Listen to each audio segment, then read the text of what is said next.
आज हमारे समाज में बढ़ रही आत्महत्या करने की घटनाएं आखिर क्यों?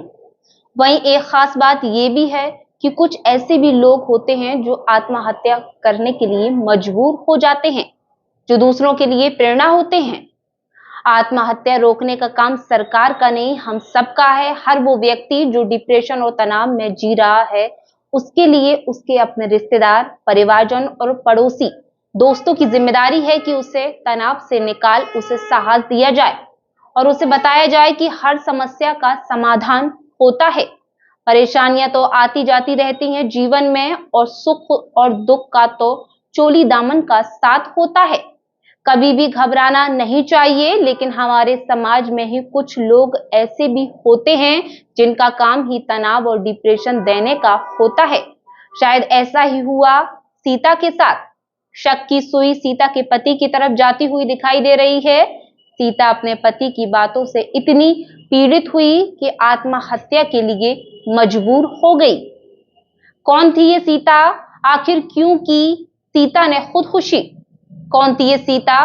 तो आपको बताते चलें।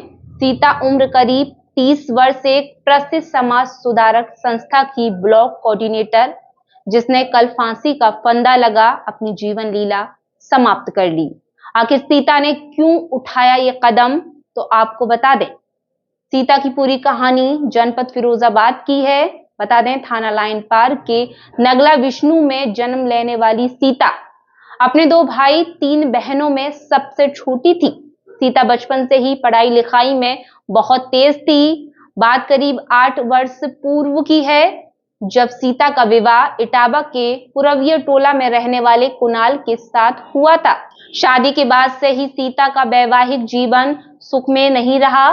ससुराल में झगड़े शुरू हो गए। इसी बीच करीब 1 वर्ष बाद सीता ने एक पुत्र को जन्म दिया, लेकिन सीता के ससुराल में झगड़े शांत नहीं हुए और ससुराली जनों ने सीता को घर से बाहर निकाल दिया और सीता का बेटा भी उससे छीन लिया। सुनने में यह भी आता है कि सीता के ससुराली दबंग किस्म के लोग हैं। वहीं कई वर्षों से बेबस सीता अकेली आकर अपने मायके फिरोजाबाद रहने लगी। कई बार बिन पिता की सीता के भाइयों ने सीता के ससुरालीजनों से समझौता कराने का प्रयास किया, लेकिन बात नहीं बनी और मामला न्यायालय में पहुंच गया। करीब 5 वर्ष न्यायालय के चक्कर काट थकी हारी सीता ने समाज की सेवा करने का बीड़ा उठाया और 2 वर्ष पूर्व यूनिसेफ को ज्वाइन कर लिया और अपनी समाज में सेवाएं देने लगी। इसी बीच कुछ दिन पूर्व सीता की नजदीकियां अपने पति कुणाल से बढ़ गईं और दोनों लोगों में बातचीत होना एवं मिलना जुलना भी शुरू हो गया। कुछ दिन पूर्व दोनों के परिवारजनों के बीच बैठकर बातचीत भी हुई, लेकिन पूर्ण समस्या का समाधान नहीं हुआ और कल मथुरा में किराए के मकान में रह रही सीता फांसी के फंदे पर झूल गई। सीता के भाई ने लगाया अपने ही जीजा पर आत्महत्या के लिए उकसाने का आरोप। सीता के भाई कुलदीप ने बताया, सीता का पति कुणाल भिन्न भिन्न प्रकार से सीता को टॉर्चर करता था और कल भी सीता के फंदे पे लटकने से पूर्व सीता खुश थी, सभी लोगों से बातचीत कर रही थी, लेकिन कुणाल से बातचीत करने के बाद कुछ ऐसा हुआ कि सीता आत्महत्या के लिए मजबूर हो गई। वहीं अपनी बहन को खो चुके सीता के भाई कुलदीप ने यह भी बताया, जब तक हमें सीता की मौत की सूचना मिली तब तक पुलिस ने शव को पोस्टमार्टम हाउस में रखवा दिया और हमें सीता की आत्महत्या की वजह बनने वाले उसके पति कुणाल और अन्य लोगों की रिपोर्ट दर्ज कराने के लिए भी पुलिस का अपमान सहना पड़ा और काफी जद्दोजहद के बाद मुकदमा दर्ज हो सका, जो बहुत ही निंदनीय था। फिलहाल क्या पुलिस पता लगा पाएगी सीता की मौत की वजह? ये थी समाज की वो सीता जिसने अपनी जीवन लीला समाप्त कर ली।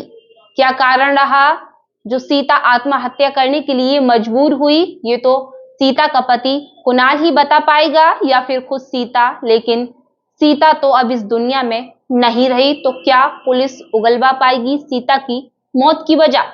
ये एक पहेली बन चुकी है मथुरा पुलिस के लिए।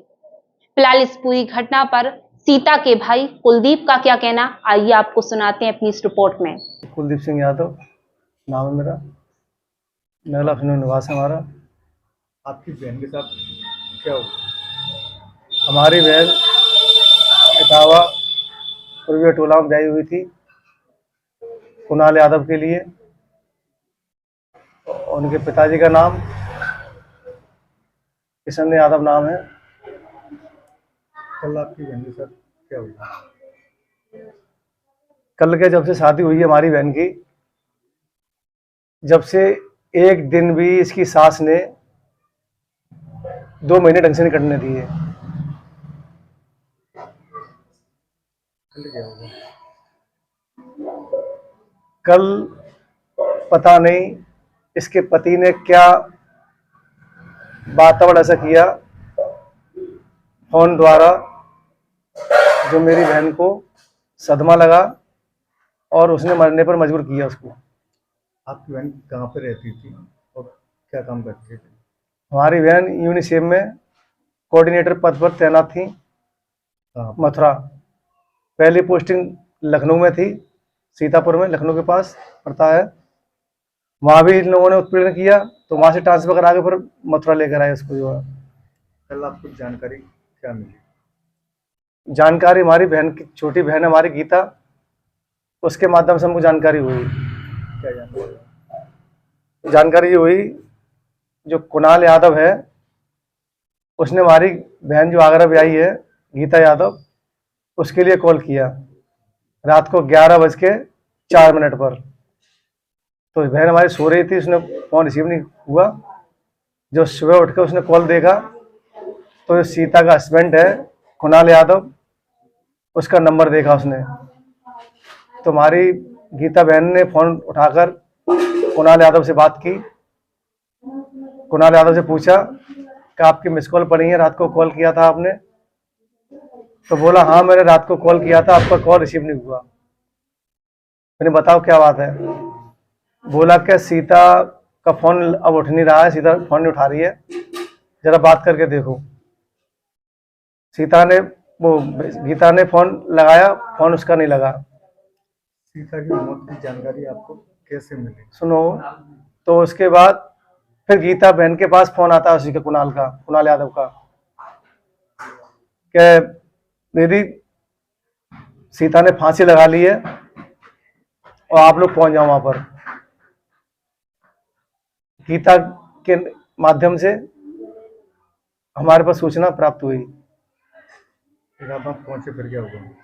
फिर वहां पर पहुंचे हम, तो हमारे पहुंचने से पहले पुलिस प्रशासन द्वारा हमारी सीता बहन को पोस्टमार्टम गृह में पहुंचा दिया गया था हमारी ना उपस्थिति में।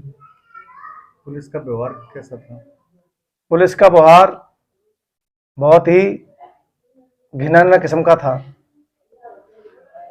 हमने तहरीर दी कि सर हमारी बहन के साथ ये घटना घटित हुई है, हमारे बहनों द्वारा इतना उत्पीड़न उसके साथ किया गया और जबकि उसका मामला कोर्ट में पहले से विचाराधीन चल रहा है, उसके बावजूद भी हमारी बहन को शांतिपूर्वक नहीं इसने रहने दिया। अब आप क्या चाहते हैं?